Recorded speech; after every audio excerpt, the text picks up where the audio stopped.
How's it guys? Welcome back to the show. Narratief met Bouwer Bosch. Ek is al 2 weke siek, is toch al irriterend. Ek weet nie of jy al ooit vir 2 weke lang siek was. Ek het gister 'n IV drip gaan kry wat jy vir 'n uur lank sit daar en small talk met mense wat ook 'n naald in hulle arm het uit hulle eie keuse uit en vir 'n goeie cause. Mens kan ander mense met naalde in hulle arms vir ander redes. Maar ja, nie baie gehelp nie. So ek weet nie of ek die verkeerde goed gekry het nie. Maar nonetheless, hoewel dan aan daai mense wat aan daai bedryf werk, ek sal definitief teruggaan, maar dis hoe dit gaan met my. Ek voel nie great nie, maar ek's baie excited om my gas aan julle voor te stel. Maar eers, rol die credits.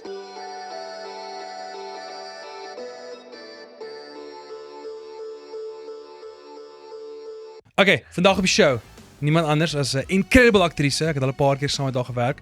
Baie snaaks, fascinating mens. En ek ken nog nie so goed nie wat dit vir my lekker maak met haar te gesels, want dan kan my reaksies eerlik wees. Want gewoonlik as ek vir iemand iets vra wat ek weet, dan moet ek fake act asof ek geïnteresseerd is.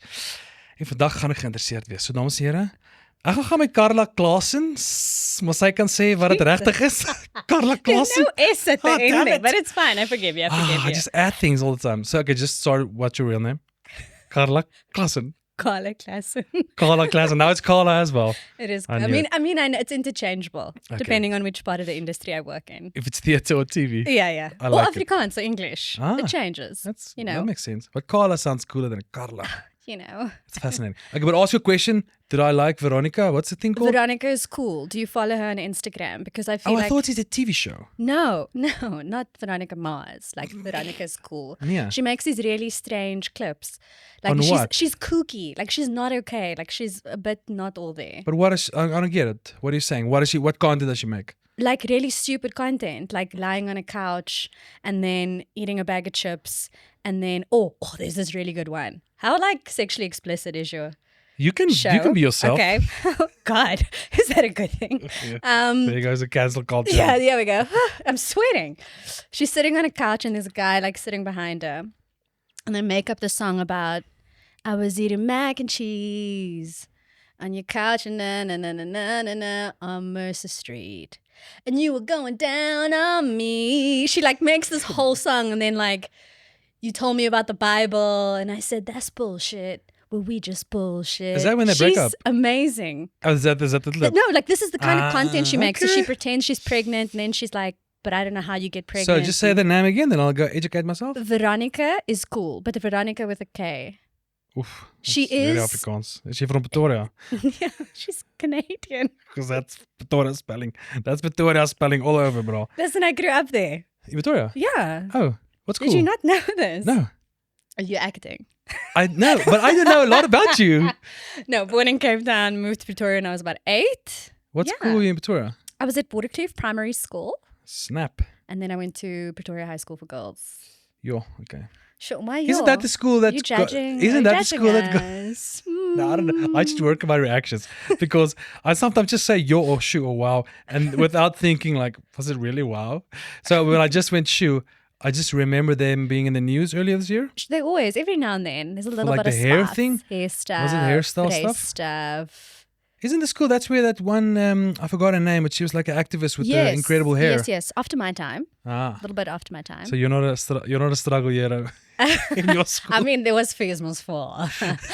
I should not. This is not a point of. People were fighting for rights. Okay, it was hectic. Were you in UCT that time? No, I was at Turkey's. Yes, sis. Am I giving up a UCT vibe? No, but what have we ever made? When you said fees must fall, I know there was a big UCT movement. Yes, it was a national movement. Okay, that's why I was like, okay, she's a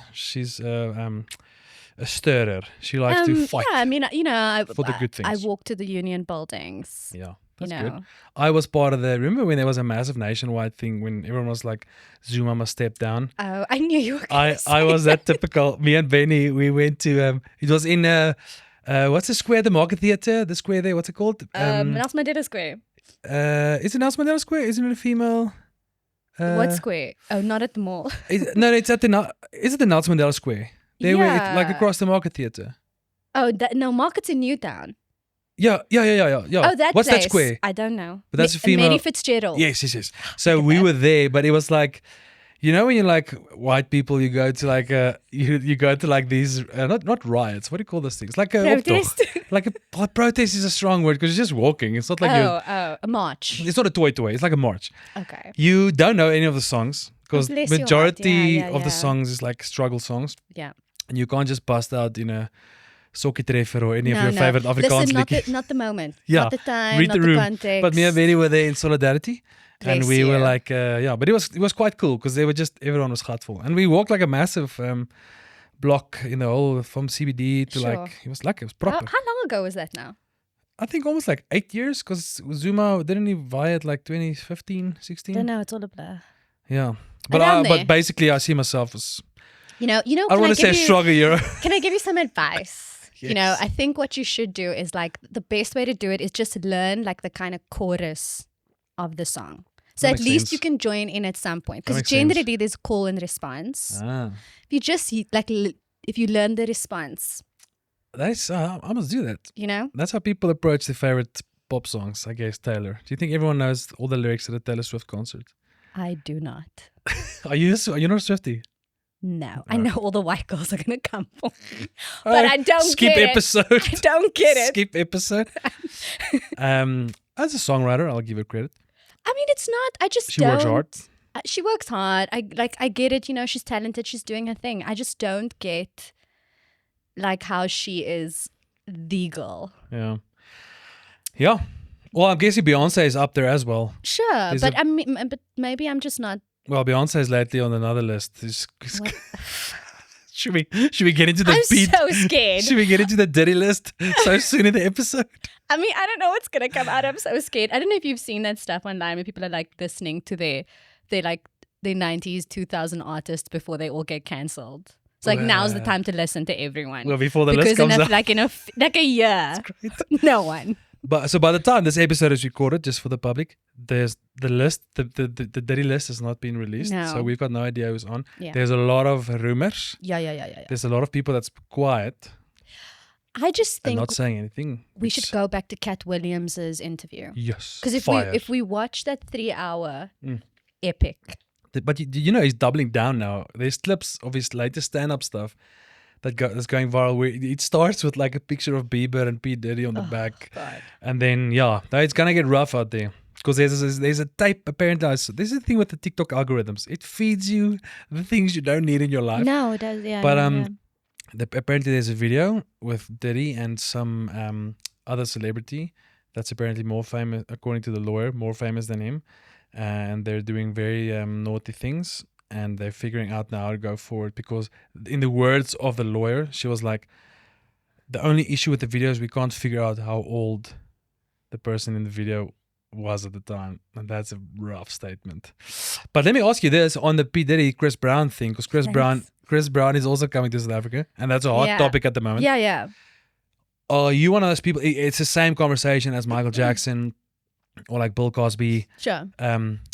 Is it cool? Can you separate the art from the artist? Or is it like, nope, I'm out cancelling everything? I feel like it depends on what they've done. I feel like sexual abuse in any like or gender-based violence is it's like I'm done. Yeah. I'm kind of done. Does it make me heart sore? Because let's just be real. Every time Ignition plays by R. Kelly, does my heart burn? The party is the hotel lobby. You know, does a little part of me want to jam? Yeah. Sure. And then I'm like, girl, You had your time. I had my time. Move on. Move on. It's over between you and R. I Kelly. remember being in grade 7 listening to Yeah. Ignition in my little skirt. Yeah. You know, I had my time. Yeah. And it's okay. Like, that's fine. I get it. Other people have a different opinion to it. Like, I'm also just not a big Chris Brown fan. I'm not going to go to his concert. And even if I was, I just don't feel comfortable. Not in my own politics, you know? Yeah, it's tricky. I think someone said it yesterday. Like Dan Quarter posted a 3-part video of like that's like where GBV is like so big in this country and the concert was sold out in 2 hours. Yep. And then there's another narrative of like, well, Chris Brown got 5 years.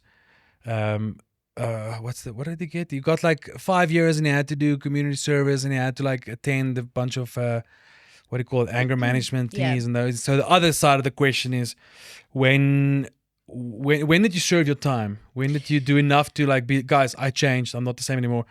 But Yeah. I think it's a really good point, right? But I mean, I think it's also up to him to decide how he communicates his rehabilitation. Yeah. Do you know what I mean? Yeah.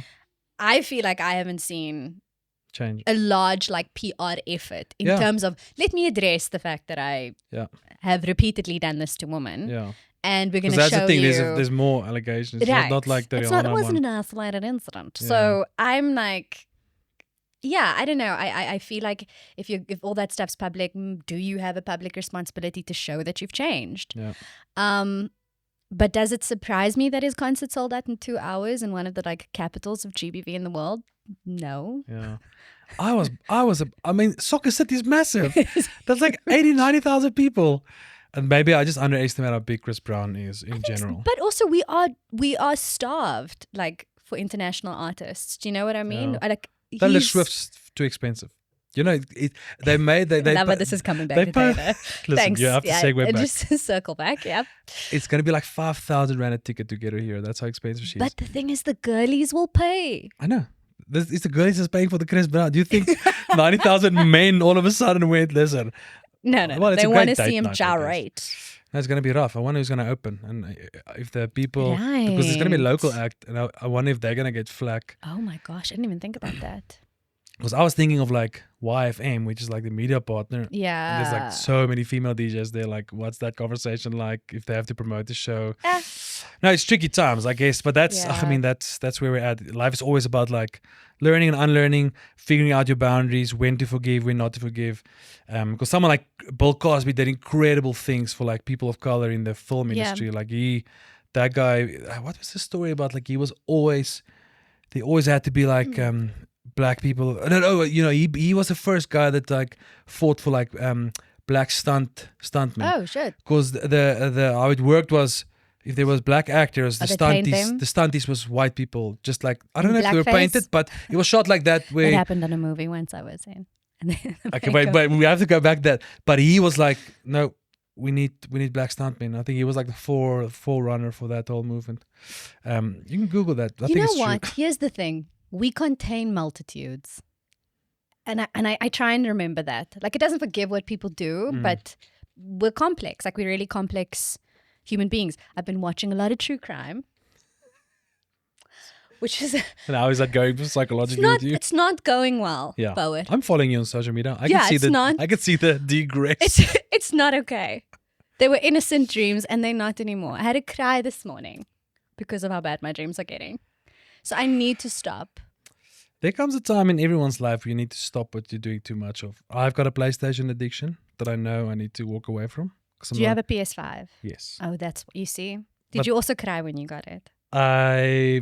No, my accountant cried. It's like, why? This is not deductible. I'll make it deductible. No. There's just some things that's unhealthy. But crime dockies, for me, it's like I can put it there. It happened whenever 10 years ago. You can compartmentalize. Yeah, like I'm guessing you're hopping on the Menendez trend right now. Oh, listen, I was deep in the Menendez. Are you signing the petitions already? Are you there? No, I'm not. Online signatures for a retrial? We got our own problems in South Africa. Do you know what I mean? No. I didn't know. I knew nothing about them. And then I watched the Ryan Murphy series. Well, yeah. Then I was like, what the fuck is going on here? Because, I mean, the show made me uncomfortable towards the end especially because I was like, so are you saying they were sexually abused? Yeah. Like, what are you actually saying? And I mean, that's a whole conversation about what is your responsibility as the filmmaker. Yeah. In terms of what truth truth are you telling? Yeah. And then I went to go read about the actual brothers, and then I was like, holy shit. Yeah. And then the dad, I don't know if you saw this. I saw there was a docu. There's like so many. There's a new docu now that Netflix is, because you know what? Netflix is smart. And they've realized if we make shows and then make documentaries about what actually happened, we can make more money. Yeah. And bring change. Because you know Kardashian, you know that she's... Yes, this Kim Kardashian went to go meet them, bless us all. But she's that's what she's doing lately. She fights for wrongfully accused. Yes. Yeah. They're not wrongfully accused. Well, whatever. They're not, listen. They did kill their parents. Yeah. They say they killed their parents. Yeah. They admit it. So that's true. That did happen. They're accused. They're guilty. What's the word? They're not wrongfully accused. They get a retrial. The argument is around the like the charge that they were convicted on, Yes. because it was first No degree, one second degree, or believed them. manslaughter. So the problem is, I watched the documentary literally last night, and then I decided to watch Jeffrey Dahmer's tapes after, because I'm a psychopath. Because I'm not shocked Because I'm enough. not okay. Basically, fuck, I can't believe this. Anyway, so the first trial, it was first degree, second degree, or manslaughter. And this is what's crazy, because this is happening in the 90s, right? So men being victims of sexual abuse is not a real thing. People are like, men can't get raped. That doesn't make sense. You just ran away. It's more complex than that. We know this now. But in the 90s, that's not the case. So one of the jurors who was on the first trial, she said at some point during the deliberation, they did show of hands. Because the women were like, it should be some people were like manslaughter, other people were first degree. So when they did show of hands, all the men thought that they had to be convicted and charged guilty of first degree murder, whereas all the women voted manslaughter. Wow. Because the women were able to have empathy for the fact that a man can be a victim of sexual abuse. But men couldn't fathom that. They deliberated for a month. Deadlock. Nothing. Couldn't convince one of the men to come over. Couldn't convince one of the women to come over. So mistrial. They do the second case. The second trial, the fuck up is that the O.J. Simpson trial happens between there, and the state lost. And now the state needs conviction. They can't The lose judge Oh my word. says that the defense has to limit the amount of witnesses they bring on, and they can't include the sexual abuse stuff in the trial. Oh, that's not fair. Boop. So there was no choice. It was either they were guilty of first degree Yeah, it's just a or matter not of which guilty. one. Wow. And they did it. They did kill their parents. Yeah, that's rough. What's a documentary about if it's just the same story? No, but this is maybe more truth. Ryan Murphy's is like it's like Yeah, he does American Horror Story. yeah, And it's what's like that musical thing you did? what musical thing? That was he did that music, the massive music show. Let me Google it. No, you're gonna be blown away. You're gonna be Okay. like, did Ryan Murphy make that? You're not gonna believe this. Music thing. Ryan Murphy music show. I swear you're not gonna believe this. Ach, eerder. Ryan Murphy music show. Hey Siri. It's a super fame Glee. Oh yes, okay, I did know that. Took me forever. Do you know? Can I tell you? That was so anticlimactic. Yeah, the viewer was like, "Then is Glee, idiot." Guys. Fascinating. Okay, you're currently busy with a theatre piece called Sinky. What? Lighty. Lighty. Lighty met die He was biscuits. so close. I was gonna Lighty met die biscuits. Yeah. I don't know the premise. I think it's about a Down syndrome boy that sees a murder. So it's inspired by real events. Written by Christo Davids, the legend. And written and directed. Wonderful guy.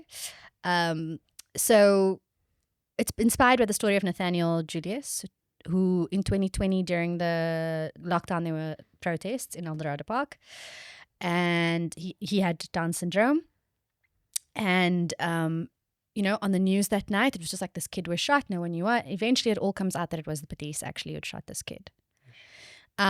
So the show is inspired by those events, but also I think what was important for Christo is just giving a voice to the voiceless in our society, those who are considered abnormal, or those with disabilities.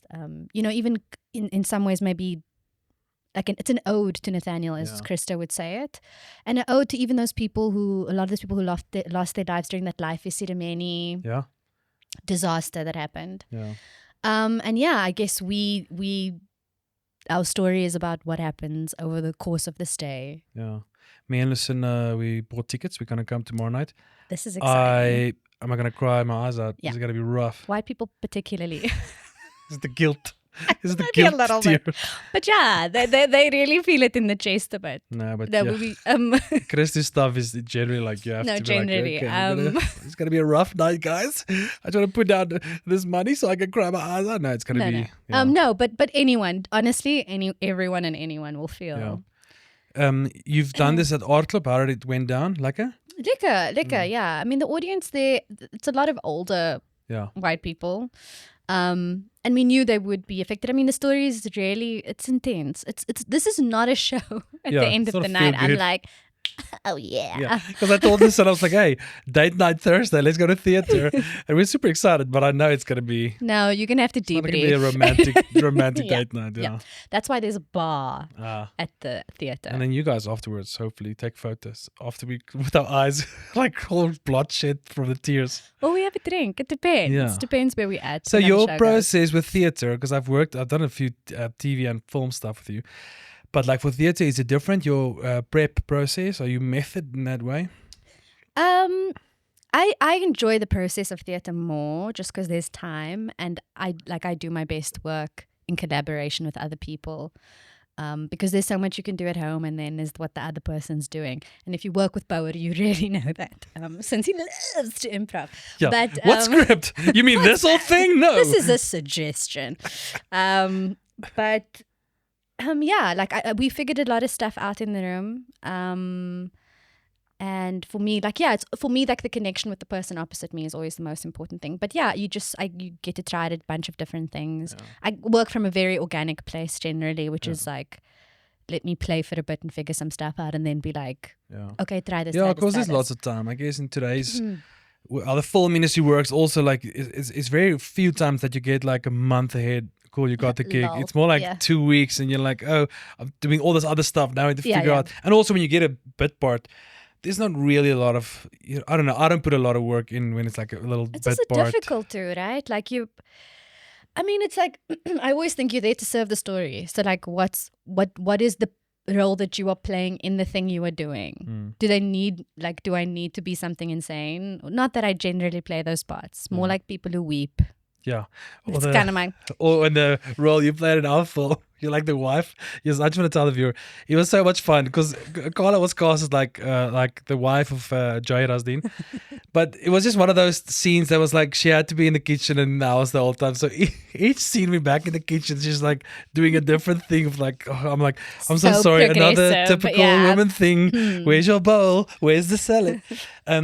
So where did this all start for you? Like as a kid, did you watch a TV show and you're like, that's what I want to do? Or I don't remember not wanting to do this. oh, cool. Yeah, and this is gonna sound so lame and nerdy, but I remember the point at which I was like, I was a Potter, like a Harry Potter book person. And Wait, I don't want to. In high school? No, how? No, what? Where? No, this had to be in high school. Was that? Why? No, Primary school. Primary. I don't know. Are you okay? Should I just take you back? No, I mean, I don't know how old you are. That's why I was like, how old do you think this was I high am? school for me, Harry Potter.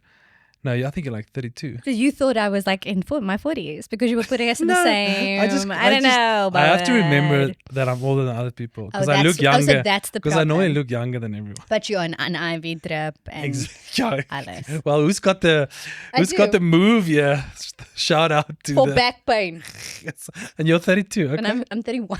31. Sorry. Okay, so the Harry Potter phase. Harry Potter. Yeah. So anyway, I remember watching the movies when I was in grade 2. It was quite a big thing. Like I'd moved to Pretoria that year. My grade 2 teacher was reading us The Philosopher's Stone. I remember that. And I looked forward to it. I just fell in love. And at the same time, at 8, I was reading, what's the fourth one? Goblet of Fire. Yep. Shouldn't have done that. Because if they start that book, people are dying.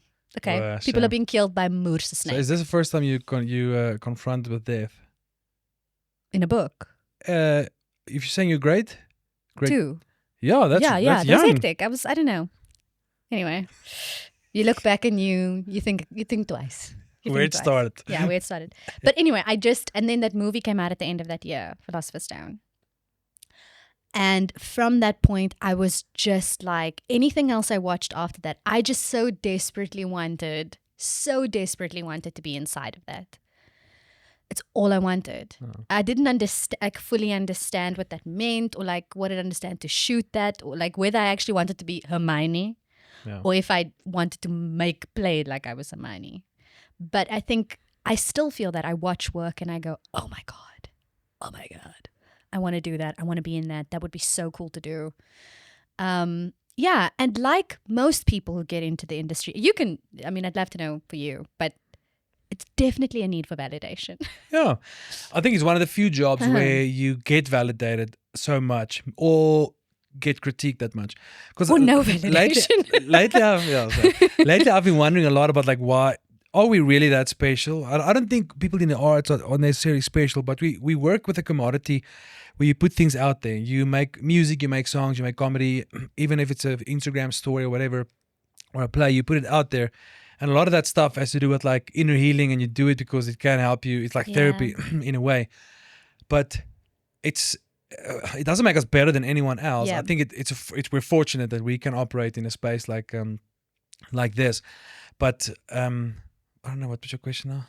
No, also, you got into it for validation, at least initially, right? Like that's why a lot of people do it, whether they're willing to admit that. Yeah, maybe it's a subconscious thing. Yeah. I've always been like fortunate to be funny, to have an interesting view on life and things. So I knew from a young age that I was funny and I could make people laugh in the class and stuff like that. And I knew there was power there because it was like when you make a joke, people kind of liked you. So it's either like a coping mechanism to be like, flip, Sure. don't let people come close and see who you really are. Make a joke so that they just like you for what they see. And I think a big part of like the more I'm in this industry is to kind of let the guard down and be okay with being vulnerable. I've always actually been vulnerable. I've not been weird about that. But I think sometimes comedy is definitely a way to distract from what's really happening. And it's also a way to not defend yourself, om jezelf te beschermen. What's beschermen? To protect yourself. Yeah. Just like a lot of other things in your life. The way your brain forgets trauma, childhood trauma, is a But way. your body does. No, your body doesn't, not at all. The body keeps the score. Most what's that famous book? But it's fascinating. But I don't. The thing is, I got so much shit in the beginning with Straatligkinders. So I'm from a band, Straatligkinders, and we got so much nonsense in the beginning because we also like hard rock. Everyone was like, "You try to sound like fucking Felicikar, you can't sing." So here you are with all your dreams and you're rocking out, and then people are like, "You guys are lame," but obviously not everyone. So there was a 50-50 split on like, hey, people like us and people don't like us. But I think you just grow a thick skin and go, well, I don't care if you don't like it, it's not for you. It's just like you can't. I always say like don't come to a rugby match and tune people while there's no cricket. Sure, because it's rugby. You're there for the rugby. Read the room. Yeah, but but I don't think. Do you say yes for validation? Meaning when you get a script, you go, oh yes, people are gonna praise me. It's more like I need the money. Out of that, people will be like, it's definitely a fucking need the money. Okay, it's know. not a glamorous job, We all folks. Bouwer doesn't pay me enough. we all. That's true. But no, like there's very few people who get paid a considerable amount of money to do this job in this country, right? Or actually globally. It's like there's an elite who get paid shite loads of money. Yeah. So for me, I think it was like a moment of honesty as I became older. Like I would say initially when I was a kid, I wanted validation, and in my early adulthood, and then you fall in love with it, and then there are other things you fall in love with. Like for me, just the ability to express myself and have a place for my vulnerability. I used to always seek that in my life, and I still do, like spaces to be vulnerable, but that's not always smart because not every space is safe. Yeah. Even a workspace isn't always safe, right? There's a saying that goes, don't fall in love with something that can't fall in love with you, or like they can't love you back. Yep. And that's the majority of the times just our jobs. What have we done? But have you gotten like international gigs, as in, well, let's call it like work with like Netflix and those bigger Amazon, the people with like bigger budgets? Have you done some of those stuff? There's an international I was on for, I think it's going to be on, I have actually no idea where it's going to go. And I shot it last year, but I don't know when it's coming out and what it's coming out on. And then I did something small for Amazon, but it was like a bit part. Yeah. But I haven't like locally worked on the big Netflix, Amazon. What I like about I did 2 small parts as well. But what I like about the difference between how we and them operate is basically just time.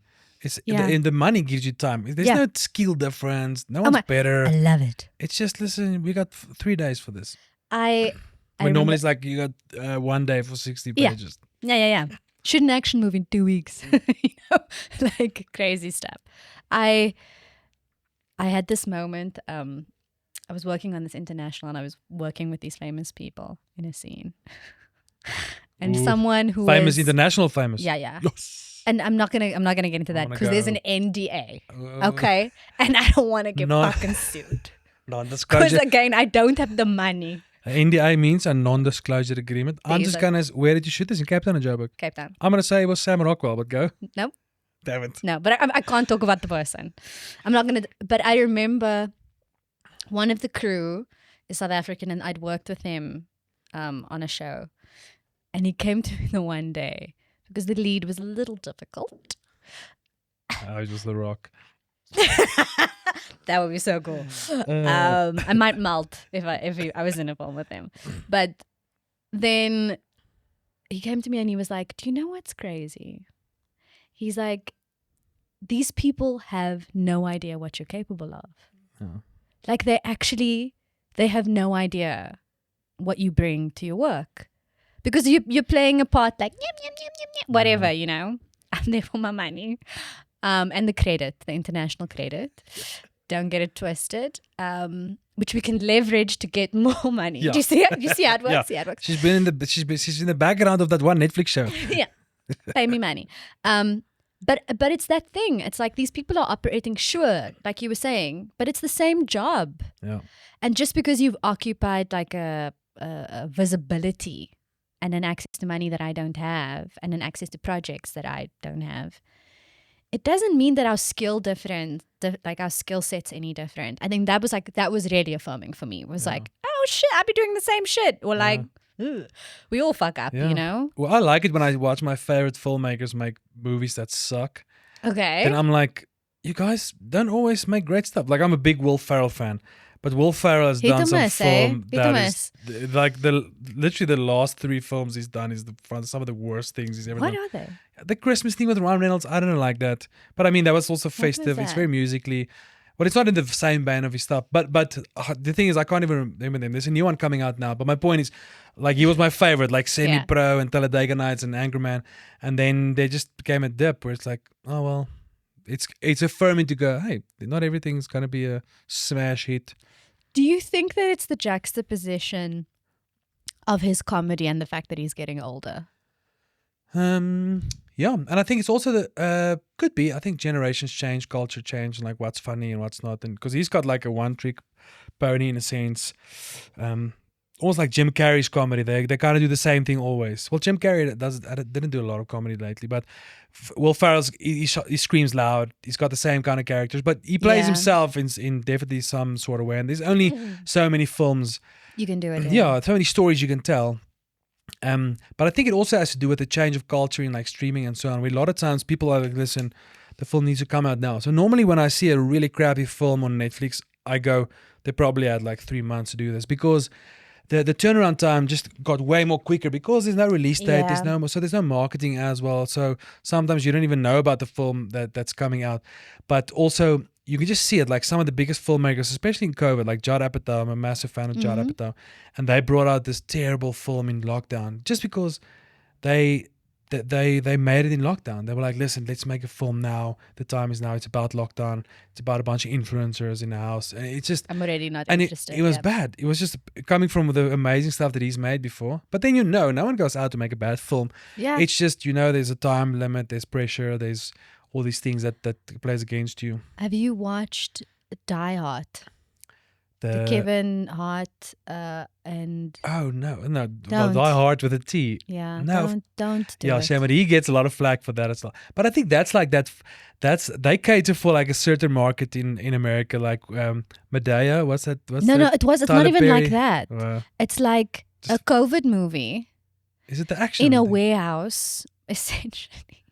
Is that where they want to get the plane? Is that the thing with the plane? No, that's like it's like a stunt academy. Oh, It's just the premise is just awful. But too. that's the thing. It gets to a point where those guys get all the money in the world to do what they want Yeah. because they're famous and they get the views and so on. But I mean, there's more filmmakers that's not like that. So I don't get too riled up about those guys. I think the point is just if you look at the international people and local people productions, it's time and money that makes it that makes things looks different. It's not a talent thing. Yeah, and grading.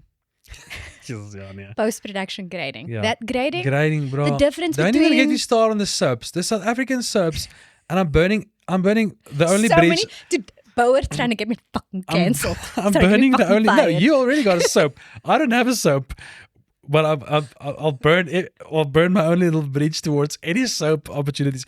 But the grading is terrible. The lighting is terrible. It's either a time thing where like God, there's no time. to It's money. grade these I know things. it's time and money. Like some of my other director friends, like like literally a few weeks ago, I messaged one of them. I'm like, why is grading so cack? Yeah. And he was like, money, dude. Yeah, and it comes down to the camera you use, the lighting. So there's a lot of things. Not everything needs to be graded. You can still shoot it colorful and nice if the lighting's like it. But yeah, it's a whole different beast, and everyone wants to try to not cut corners, but like it's a business as well. So if you Yeah. look at a line item as grading and go per episode is going to cost me 30K, then why do it if the people don't care? Because the public at the end of the day don't care. Like I've got a pet peeve on like there's a comedy show on Cake It right now. I don't want to name names. Don't name names. And it's Love yourself it's just enough. it's not my vibe, but I know there's a big part of Afrikaners that love it. Right. And it's like what is good, meaning for you, me and you, the grading is like, why is it so this and that? For my mom, it's like, oh, now that you say it, I didn't even look at it. Like people don't look at it like that, but Yeah. we in the film industry, we know, you know the terms, you know the grading. But also when you were on set and you looked at the monitor, or like you looked at when you were like sometimes you're behind camera and you can see, you know. And you're like, yeah, that looks quiet. Yeah, And the lights, like it's doing everything. yeah, it's slapping. It's As the slapping. kids say Oh my these days, it's God. lit, litty. He's aging himself in this moment, and it's very awkward. Well, it's literally lit. The set is lit. It's lit. It is lit. It is lit. It is. Classic. And then Yeah, then the show comes out. and then the show Like, comes out, and ooh. you're like, I feel like this was not. Was I? Oh, so in they the went for a same room? sepia look. Okay. Okay. It's an interesting director's choice. No, it's a beast. I directed my first Cake Net story film, and I had to go through that post process of like signing off, grading, and so on. And then you get to see the other side of it, where time is an issue, money is an issue. You can only pull so many favors. So I experienced some grace. Meaning I have some grace for other filmmakers now. More Sure. to go. They're just trying to freaking put the money in the pocket by making it ugly like that. Sometimes it is the case, but I think majority of the times I think people. There's a lot of corruption in our industry. Oh yeah, you're gonna ruin your own. That is Carla's quote, not mine. How old were you when you found out about CakeNet? That's my favorite question these days. I asked it. I can't stand you. I can't stand you. I I was like, where the fuck is this going? the other day, I asked a friend of mine. He's got it's Nico's brother, Almer. They got a daughter. I was like, when are you gonna tell her about CakeNet? Like super serious. Like how old or what age? I can't even. But It's a really good question now. I know. But you. So I'm guessing you're bilingual. Are you English? How did you grow up? English, Okay. but with a lot of Afrikaans around me. So now in the family, more like friends. No, my parents are Afrikaans. Like my mom, I think maybe my dad won't like me saying this, but I think maybe my mom is more Afrikaans than my dad. Okay. Because my dad's family, I shouldn't say that. We'll get the poll. My mom's family is more Afrikaans. And basically all the kids, like all the grandkids were raised English. Okay.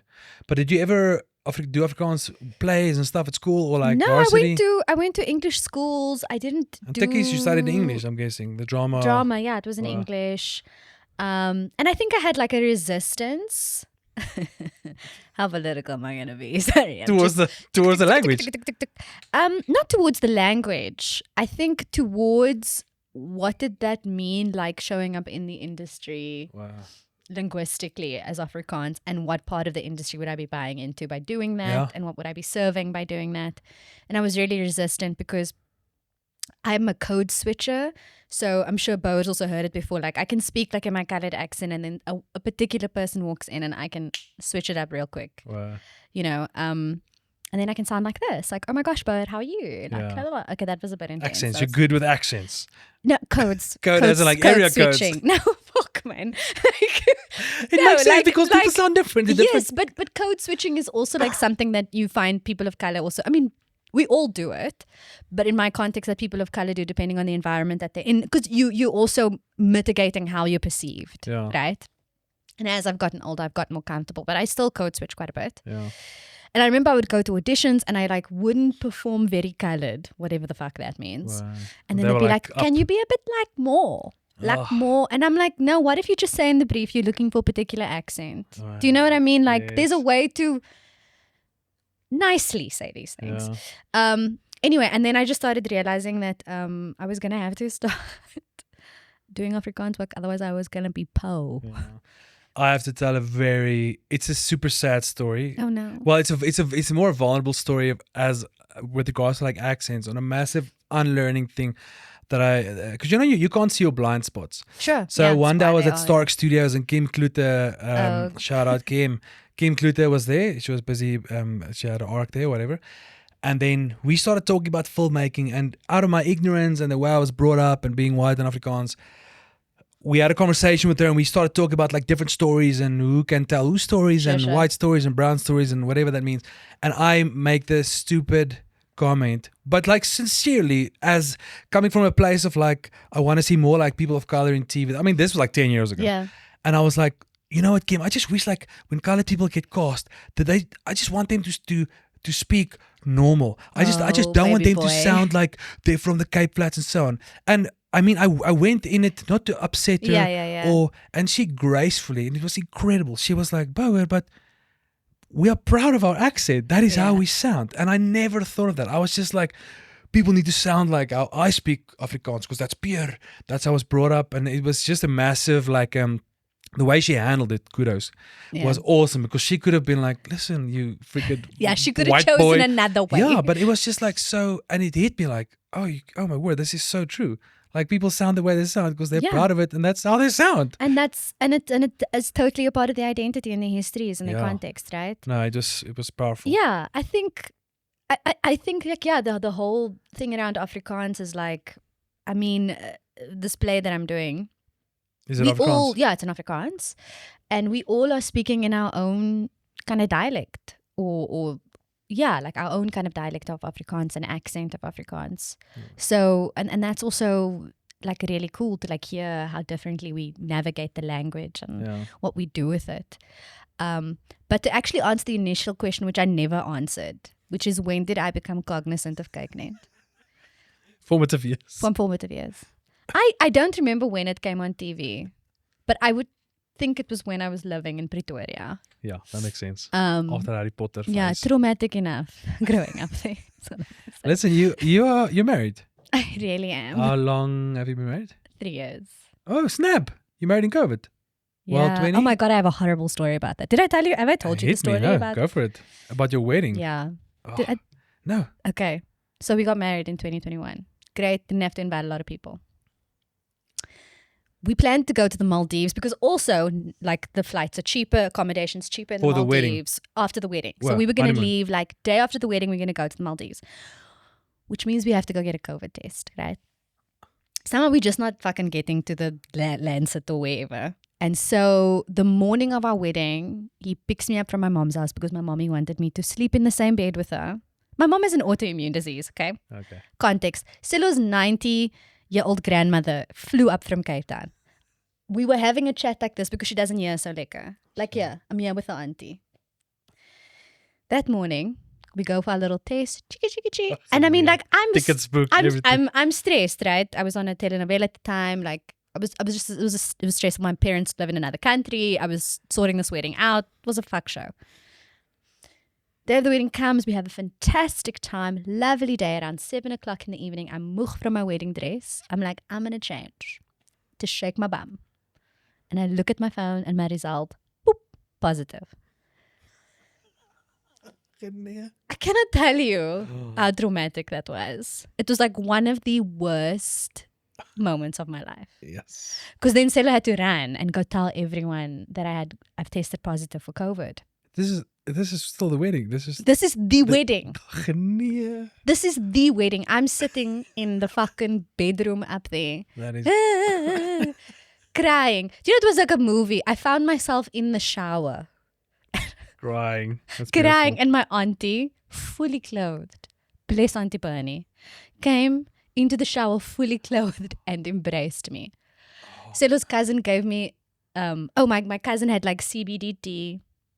The sachet goes in the rooibos. I'm lying in bed. It was a fuck up. And you missed your honeymoon? Yeah, we had to postpone it. But you got the refunds? Or just could move No, flights? they were gonna be motherfuckers, and they wanted us to repay everything with inflated prices. And then we threw a tantrum, and then we only had to pay, I think, for flights again.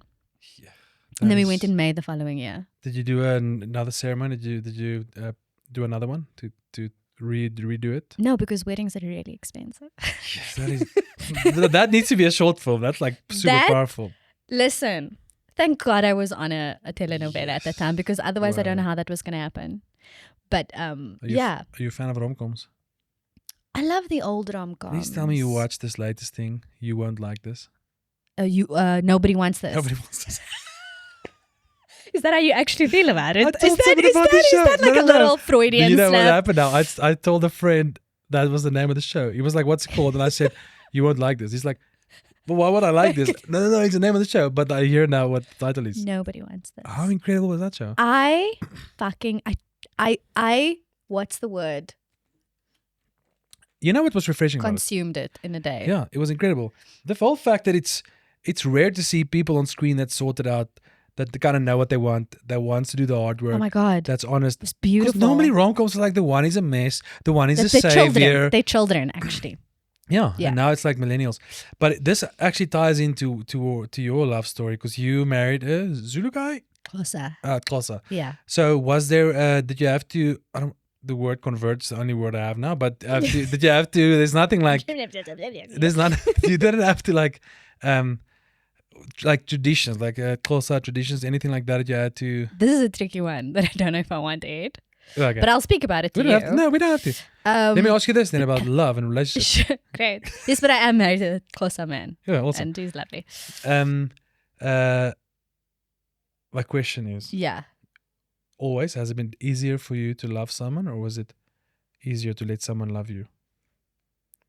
Was it easy to Oh, motherfucker. your relationship history? Was it Didn't have much actually before him. When you immediately thought of that, I thought of like platonic relationships. I didn't have much experience before Siddle. But he fell in love first.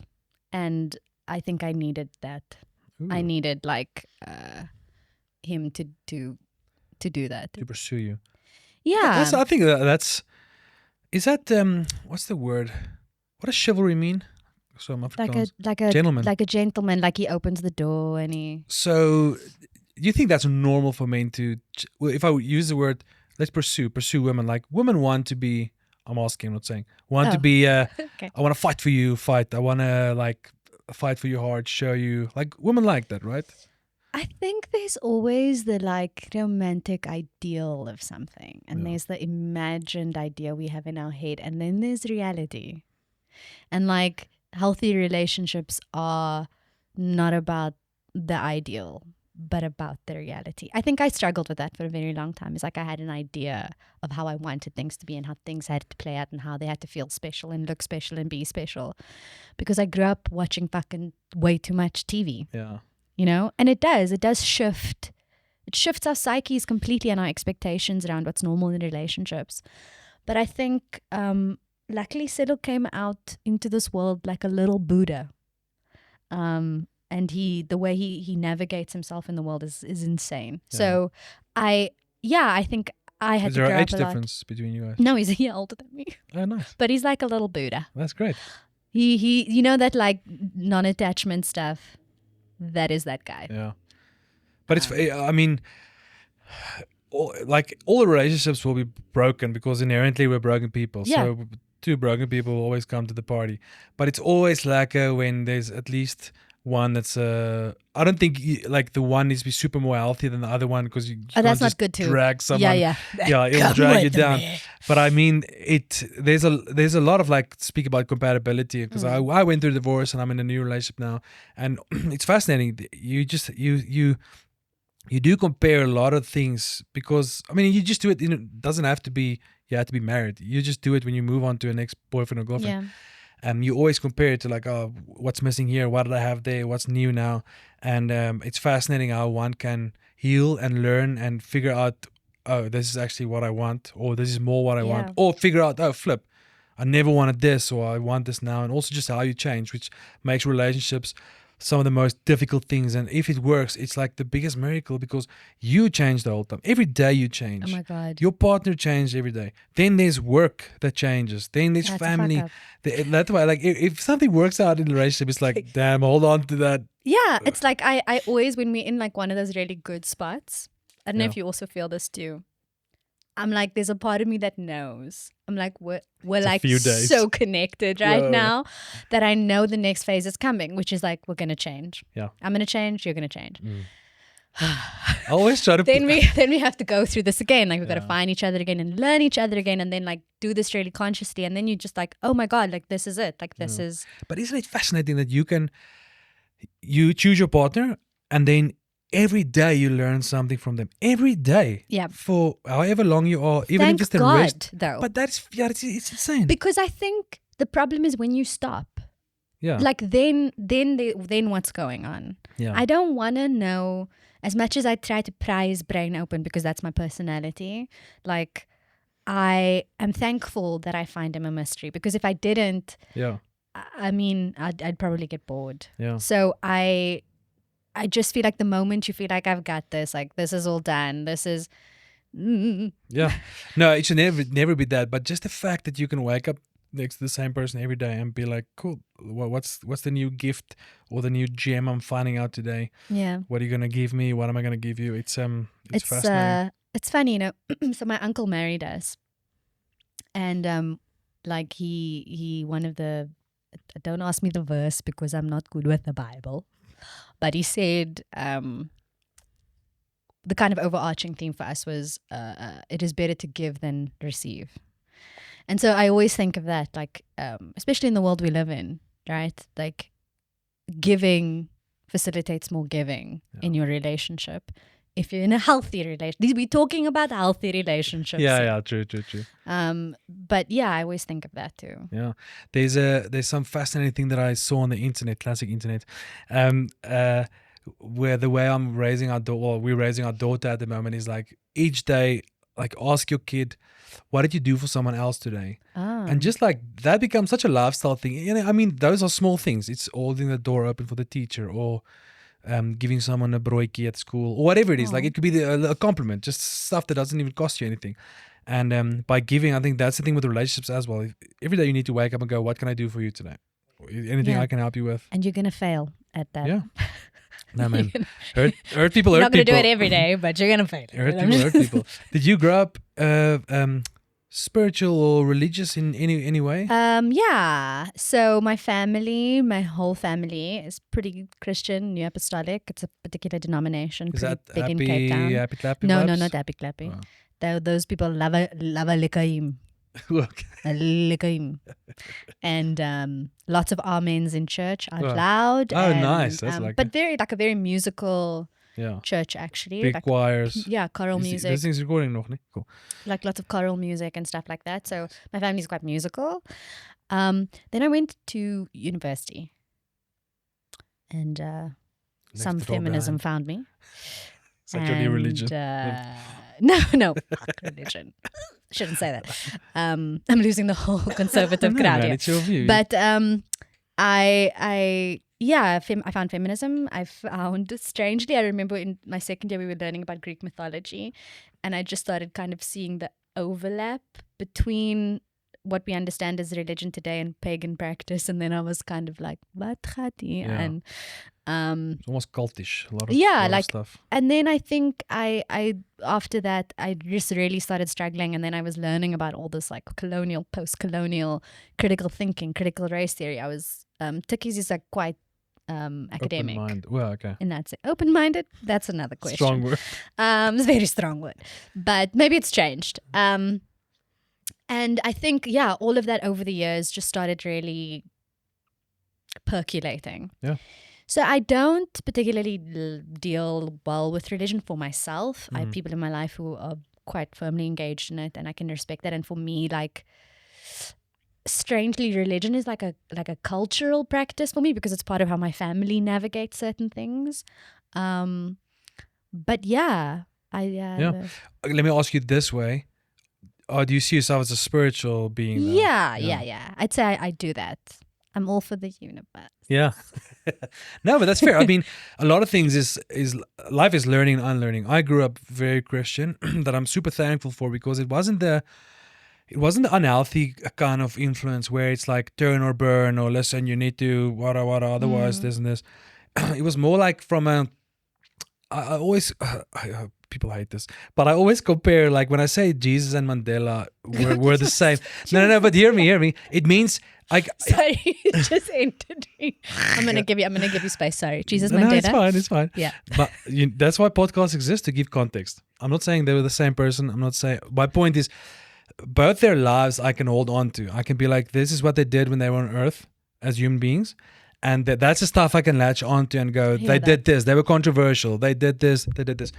But a lot of the religious stuff and the stuff in the Bible, I personally struggle with. But the whole point of faith for me, and like a relationship with whatever upper being you believe in, has to do with doubt, has to do with asking questions, has to do with figuring out what is the truth.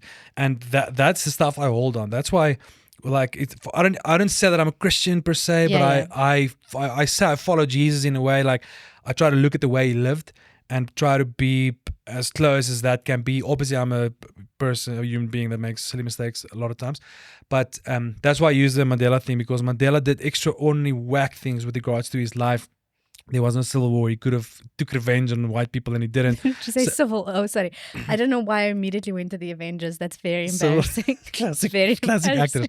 But my point is just they did controversial things in religious, and that's the kind of stuff that I liked about that. So my point is just I grew up super Christian in that sense. My parents were very involved in the church. I did like 3 years of service year for Christ, where you're like, instead of going to study, you do like in the arts. So I did like for 2 years, and I went overseas. So I was like big in ministry, and that's a big part of my life. And I'm thankful for that. But it's also looking back, there's a lot of things that I let go, that I unlearned, and I was like, I don't believe this anymore. I don't feel like that. But here's a few new things that I'm taking. And to kind of like, I always say I use like a poiki course. Religion and your faith is like, because I'm full femies when it comes to food. Poiki course, I just take the meat and the potato. I see. I don't take everything. Okay. I take what I need to fill my belly. And with faith and like stuff like that, I think we're all like that. That's why you get like Muslims that there's Muslims that eat bacon, or Jewish people that eat bacon, and you get I know. Yeah, it's just but I mean that's because we're like that. Yeah, I think, what was I going to say? There was something you were saying now that recently I saw online, and the saying has always been, I think, therefore I am. But if you look at the actual translation... Isn't that Ubuntu? No, I am because we are. Yeah. I am because you are. Yes, scholar. Anyway, so... the saying, actually, if you look at the translation, is not just I think, therefore I am. It is I doubt, therefore I think. Oh, nice. Therefore I am. I like that. So doubt is important in our creation of meaning. And I went through quite a severe existential crisis about a year or two ago. And when I say severe... Because of what? Because of this faith thing, or just yourself? I think I finally admitted that I was done with it. And my grandmother had passed away, and I think it was kind of like a knock-on effect. And I think I was turning 30, and the idea that you have when you're a child of what 30 means versus actually getting there is like two very different realities. At least it was for me. And I was kind of looking at my career and being like, what the fuck am I doing? Like, what the fuck am I doing? Like, what am I aiming for? Why is there not enough validation? Like, I've been at this, I mean, you were on a billboard. You were on a Stambo Pops billboard. Zach. No, it's not. It's not.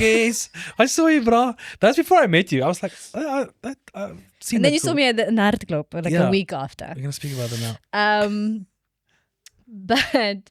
But what was I saying? You were talking about existential crisis. Yes, existential crisis. So grandmother died. Yeah, so I think I went through quite a severe one, and it literally, I had to build my foundation from scratch again. And you realize that like meaning is essential to living as a human being, to find purpose. But it's kind of like why I watched The Matrix recently again.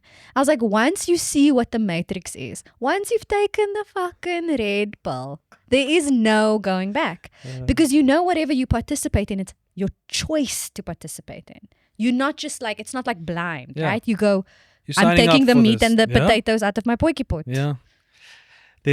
Thank you. The internet sometimes gives you so much blessings. Yesterday, there was a Matrix fact that came out. Oh, tell me. So this is so funny.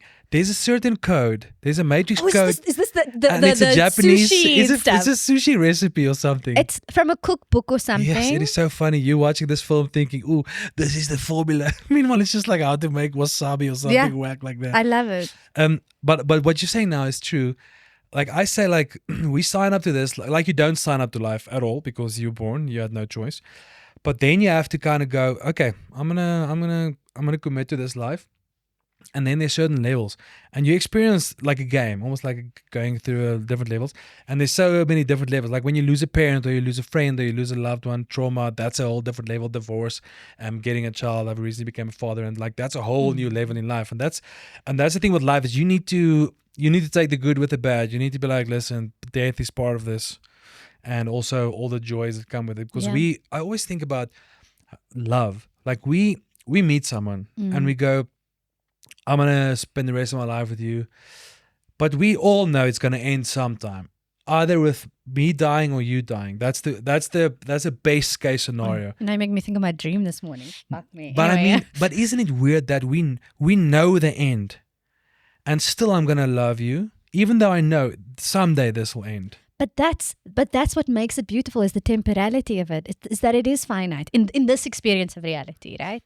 Is that this ends, and so that provides meaning. It's kind of like, but for me. What I'm trying to say is, I love you right now so much. There's gonna come a point where I'm gonna be shattered, and it's gonna take me 2 years. To breathe. To get over whatever heartache's coming, but still now it's like T's and C's. Okay, so you do know one of you is gonna die soon. This whole lovey thing is gonna end. You're still cool. You're gonna sign it. So it's, you know what I'm saying. You know there's gonna come something sad, and we still go, yep, sign me up. That's fascinating. Yeah, because we need it. We need it, right? It's kind of like why I'm fine if there's nothing that happens after this. Like, oh, that's cool. I am like, yeah, this is. There's no callback. I don't have to go. Listen, if I don't have to go through this trauma again of being alive, I'm down. But no, I think human beings are so focused sometimes on what happens beyond this space. But it's like, no, if this is the life, if this is it, what does that mean? Yeah.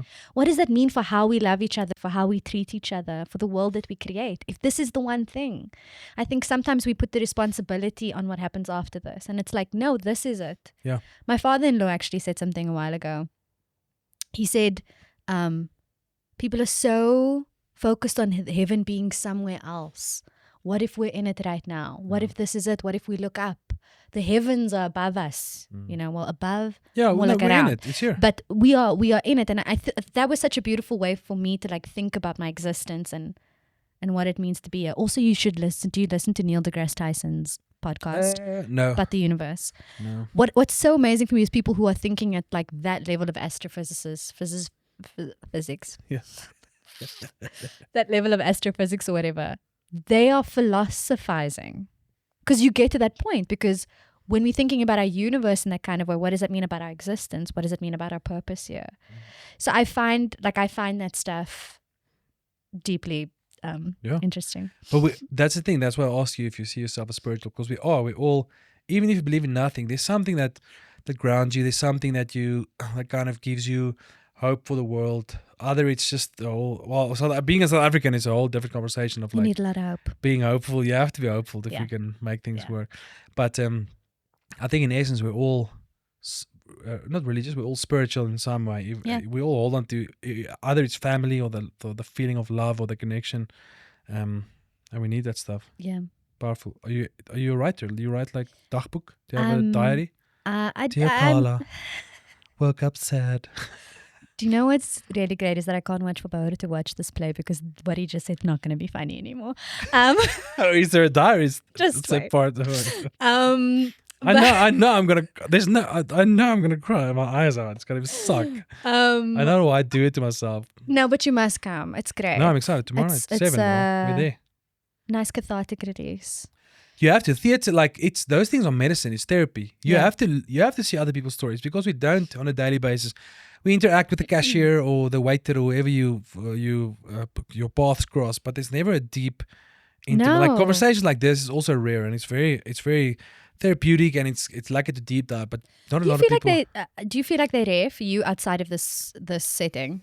Yeah, I mean, me and Lucinda will chat like a deep stuff, but me and Benny as well sometimes. But it's not a weekly. I don't have like a bunch of friends that we check in on a weekly basis and go deep, like what's up, guy? What's the existential? There's none of that. I try to keep it for. What does it say about me? Yeah, what's the meaning of life? I think when I was more part of a church, the whole discipleship and stuff like that was more part of that. Accountability and stuff like that. But now lately, it's definitely not a big part. Like. Deep diving, but it's also not my interest anymore. I like to keep it for a podcast, and this is where I do it a lot. But in general, I think after my divorce, like trauma changes you. Like I don't know if you've been through any massive traumatic thing in life, but it really rewires your brain. So after my divorce, I was like, I just want to live differently. I want to approach things differently. What was serious, I don't want to make serious anymore. Sure. And live lighter, live more for myself in a way. And I think that's kind of part of it. It's like I don't want to, because there was like a part that I felt like weighted of like trying to be a certain type of guy, a certain type of like white Afrikaner, like fighting this fight against like not racism per se, but like trying to challenge white people's views with regards to our history and helping people to unlearn. But it felt like just a battle it'll drown me than anyone else. Sure. So just like figuring out different ways to have the same fight, but just in a different way, on my terms in a way. Yeah.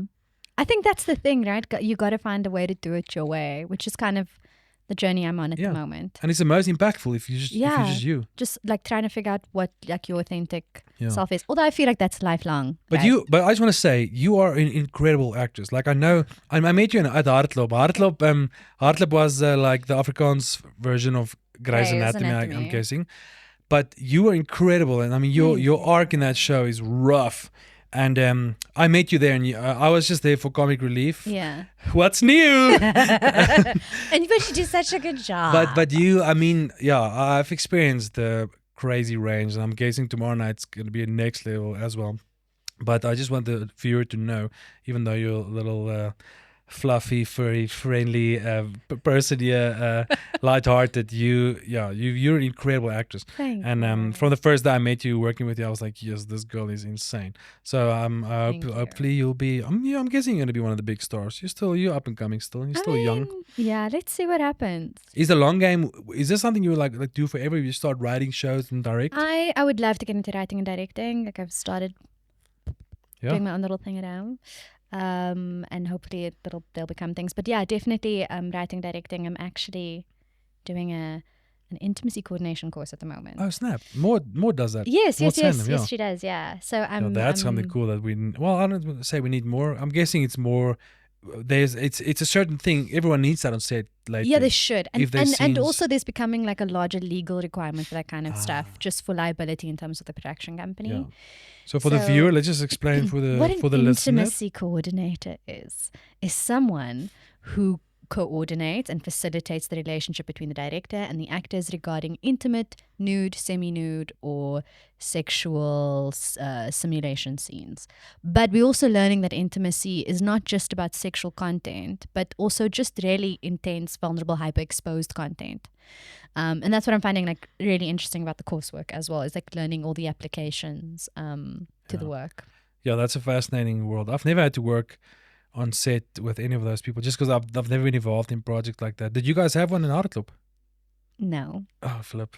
But there's another show now that I don't want to name the name that just had hectic problems with like intimacy coordination and stuff. But yeah, it's it's fascinating. When we talk about the difficult things, we're all like, oh, we're gonna lose our jobs. We're not. We're talking about important things. It's important. We don't want to be like the other people on Diddy's list that didn't speak about Diddy at the parties. Exactly.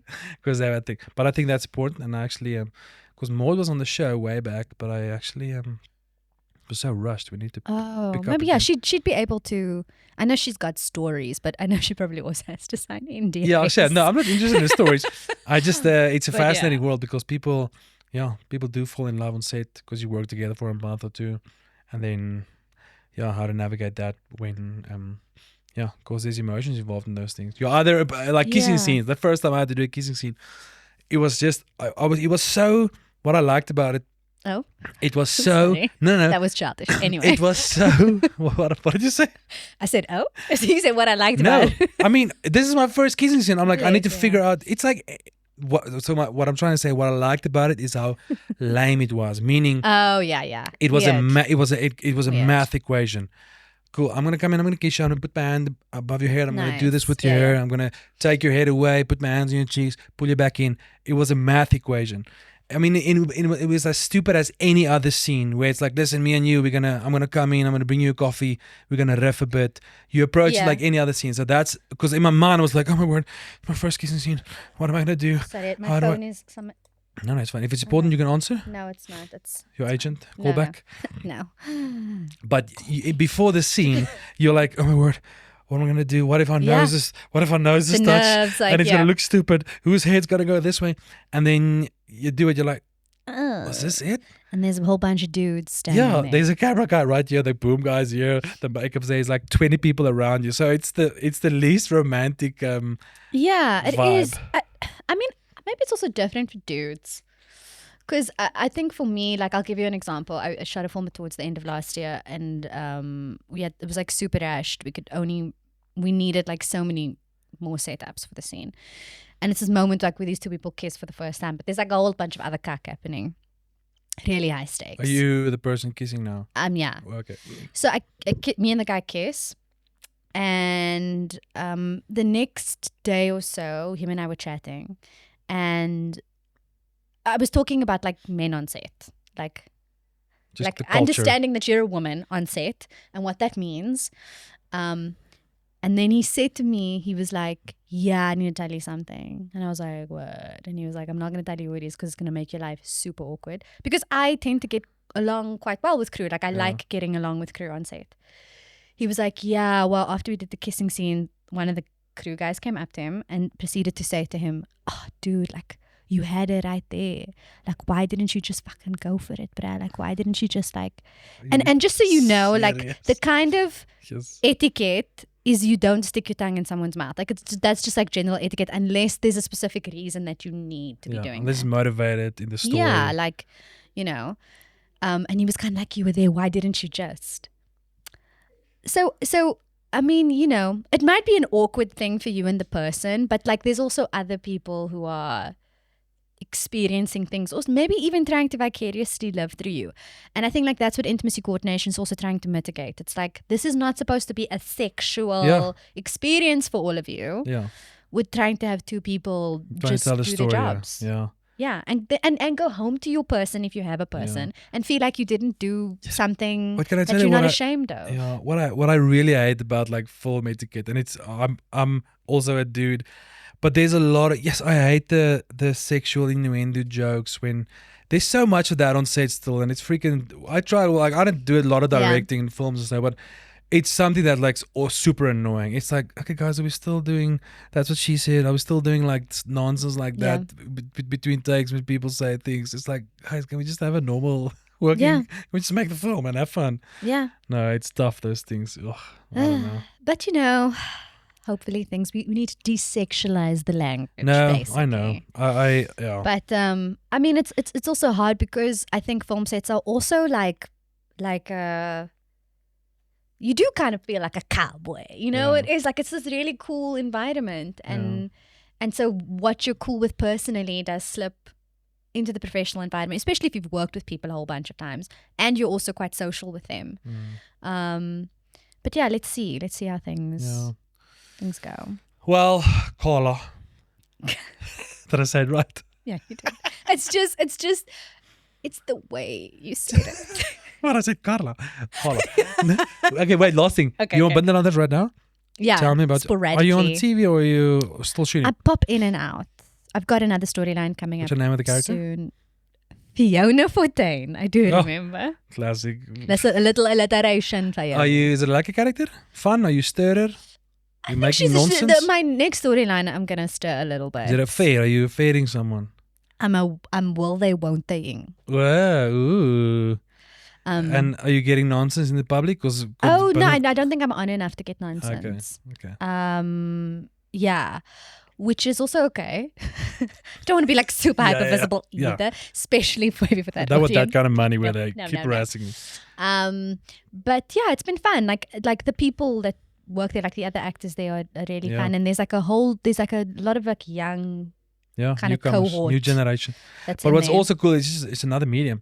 And I mean, you're clapping theater now, you're nailing movies, and just to get a medium, I guess. The genre of soapy making under the belt is a great just an extra tool to have on your CV. Even if you don't like it, I know it's a strict medium. It is that I But I mean, struggle it's with, yeah. disciplined, and I mean, it's just another craft you Yeah. can. Put I just really want to touch the other person.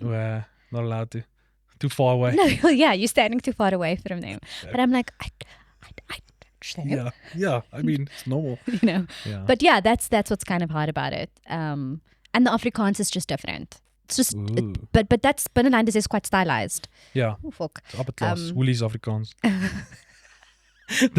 Wait. Bouwer, you are trying to get me. Nee, man. But okay, but school me now. Okay. So from a director and writer's perspective, Sure. sometimes we need to cast. When you make ads, you have to be representative, and sometimes when we cast black people or colored people, you want them to speak a little bit more in the stereotypical colored accent because of the Okay. comedy per se. The word. Sure. How do I voice that? How do I say that to you without being like, listen? How do I ask? Can I just ask her? Like, because that's what's happening. I go, how can I say to her that I need her to speak a little bit more like the typical, if I say typical, Stereotypical. yeah, I don't know. I think the maybe in the correct term? character brief, yeah. you could state the accent. But what do I call it? What do I say? Cape Afrikaans. Well, there's different ones, but you could say the Cape colored accent or Okay. Afrikaans is another name. I don't know what the exact word Yeah, for the Joburg dialect is. But I think Afrikaans, that sums it up. That's a lucky one. Yeah, like a Afrikaans vibe or Cape colored accent. Yeah. Because Afrikaans is the dialect of the Afrikaans, right? But the accent, if that's what you're looking for, Yes. is the Cape colored accent. And then you also get like the Durban accent, which is so different too. I mean, I'm not going to speak to maybe how you need to do that for black people. Maybe your next guest. Yeah. I'll ask the next white Afrikaans lady. Yeah. I think maybe they'll Yeah. definitely have the answer for you. Yeah.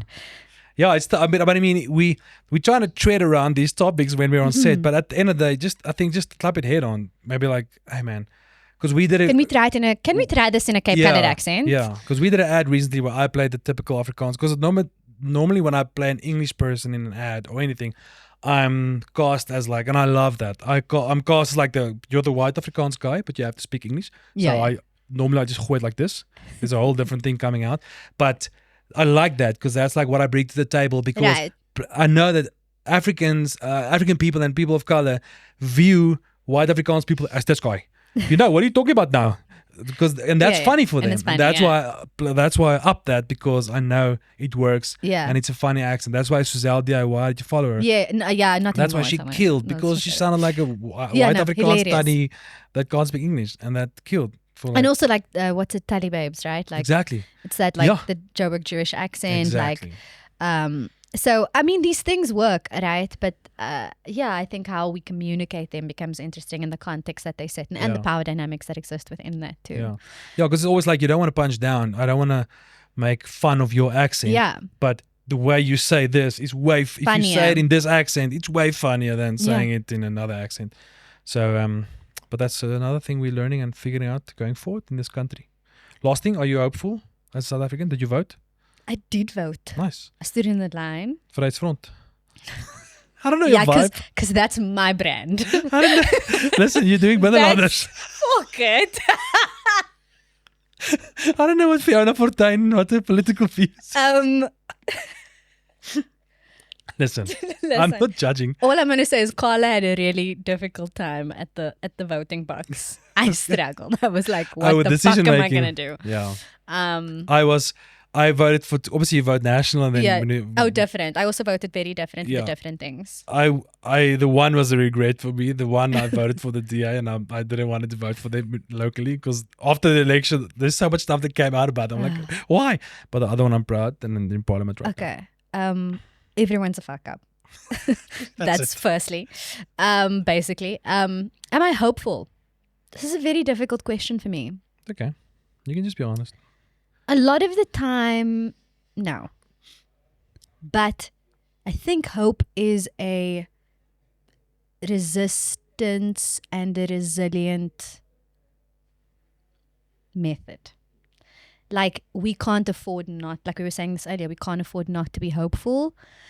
I think perhaps maybe my focus is on like what can I control as a South African? What around me can I make better and do better? And I happen to be in the industry that I'm in, and maybe my change and my hope exists for the transformation of my own industry, Nice. and the safety in my own industry, and the value, because I live in a capitalist system, the value that is actually given to people for the work that they do. Yeah. So maybe I am idealistically hopeful. Yeah. With despair intercut in between. That's beautiful. I like that. It feels like ebb and flow. What do you call it? Yeah. But the other thing, last thing I want to ends this thing off is also with being South African is ask yourself daily, does that really affect you? When you read something in the news and you're upset about Julius or whoever says something, does it really affect you? Because we got a tendency to make it all about us. That's social media. It's like, does it really affect you? And the majority of the times it doesn't. I mean, it trickles down in the sense that it affects you that way. It affects the whole country. But, but I think also we have to be careful because sometimes I do think that like, I definitely engage in this kind of privilege sometimes too, which is I'm like, I'm going to just ignore that so I can carry on with my little pretty life. Because if I do, I'm going to be upset for the day. Like, I'm not saying be ignorant. I'm not saying be ignorant. All I'm saying is, we got a tendency of like, because algorithms and echo chambers, and then it's like what does this really affect me that much? No, yeah. I mean, I think that's an important perspective. Like lately, I've been saying zoom out. Nice. Like just zoom out a little bit and see what happens. Yeah. But we got to get it together. Okay. Yeah, we got this. It's gonna be okay. I don't know if this episode is gonna be out before your show is at the Market Theatre. Well, now the pressure's on. To be honest, but if you ever get a chance to see Light Timmy Biscuits, because I'm guessing the show will travel a little bit for the year, because that theatre shows normally lives for like a year or two. Next year, we've got maybe 1 or 2 festivals we're going to go to, and then the hope is that we can maybe perform somewhere in Cape Town. Yeah, so the show is on until the end of October, so maybe this episode can come in earlier. I if not, blame Bouwer because he actually doesn't want to see the arts supported. And he is an agent of chaos and distraction. But if David, I've got nothing. Thank you for being on the show. If I'm gonna try to get this episode out before the end of October. If it does come out, go and watch the show at the Market Theatre. It's gonna be beautiful. Thank you for your time. Thank you for all the laughs and the honesty. And good luck with life. I'll see you on set sometime. And also off set. Thank you, Carla. Thank you. Cheers.